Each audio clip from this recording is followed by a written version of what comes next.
Hello friends, இன்றைக்கி Kallis kitchen சார்பாக எல்லாத்துக்கும் ரம்ஜான் தின நல்வாழ்த்துக்களை சொல்லிக்கிறேன்.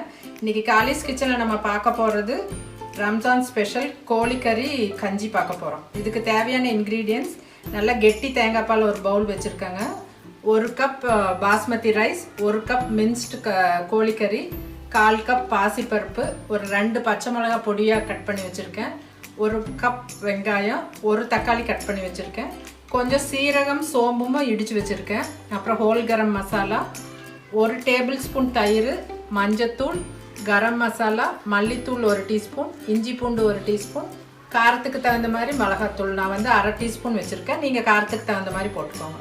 இப்போ வந்து இந்த பாஸ்மதி ரைஸை மட்டும் கொஞ்சம் பொடிச்சுக்கலாம், அதுக்கப்புறம் எப்படி செய்கிறதுன்னு பார்க்கலாம். இப்போ குக்கரில் எண்ணெய் சூடாக இருக்குங்க, கூட கொஞ்சம் நெய் ஊற்றிக்கோங்க. அதில் ஹோல் கரம் மசாலா போட்டுக்கோங்க.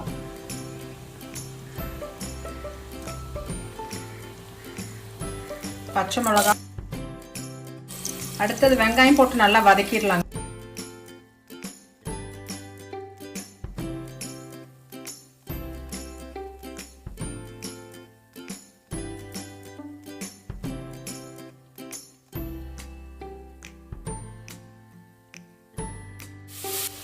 இப்போ இஞ்சி பூண்டு பேஸ்ட்டு தக்காளி போட்டுடலாங்க.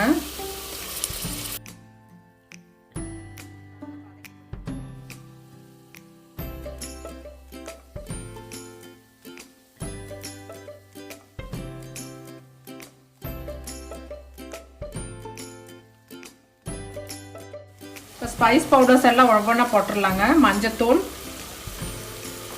கரம் மசாலா ஒரு 1/4 டீஸ்பூன் போட்டுக்கோங்க, மிளகாத்தூள், மல்லித்தூள்,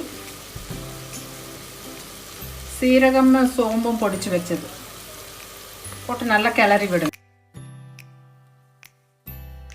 இப்போ பாஸ்மதி ரைஸ் பொடி பண்ணி வச்சுருக்கேங்க, அதையும் போட்டுருங்க. பாசிப்பருப்பு, இந்த தயிரையும் ஊற்றிடுங்க, 1 டேபிள்.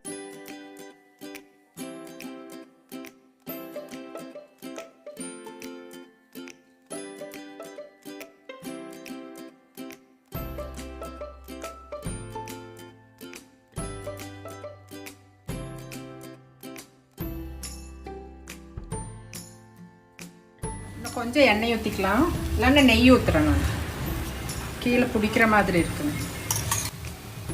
இதில் மல்லித்தலை புதினா போட்டுக்கோங்க, தேவையான உப்பு, இந்த மின்ஸ்ட் மீட் போட்டுக்கோங்க. இப்போ கடைசியாக போடுங்க. இது வந்து நீங்கள் கடையில் அப்படியே சொல்லி வாங்கிக்கலாம், இல்லைன்னா மிக்சியில் ஓட்டு கூட ஓட்டலாம். நான் இன்றைக்கி மிக்சியில் தான் போட்டிருக்கேன். இதை போட்டு நல்லா கிளறி விடுங்க.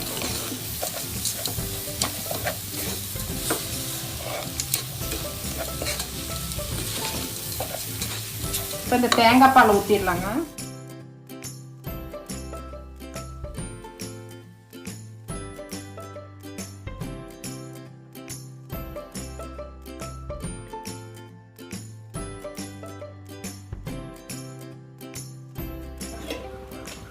இன்னும் கொஞ்சம் பால் ஊற்றிக்கலாம், தேங்காய் பால். இப்போ இந்த குக்கரை மூடி ஒரு 3 விசில் விட்டுருங்க, அதுக்கப்புறம் பார்க்கலாம். இப்போ 3 சவுண்ட் வந்து ஸ்டீம் அடங்கிருச்சுங்க, திறந்து பார்க்கலாம்.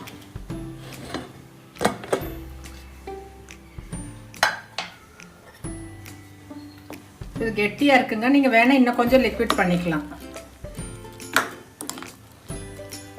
இது வந்து வேறு பாத்திரத்துக்கு மாற்றிக்கலாம். இப்போ சிக்கன் நோம்பு கஞ்சி ரெடி ஆயிடுச்சுங்க, ட்ரை பண்ணி பாருங்கள். நான் இன்றைக்கி சிக்கனில் செஞ்சுருக்கேன், இதுவே நீங்கள் மட்டன்லேயும் செய்யலாம். இதே ரெசிபி ஃபாலோ பண்ணுங்கள். அடுத்த வீடியோவில் உங்களை மீட் பண்ணுறேன்.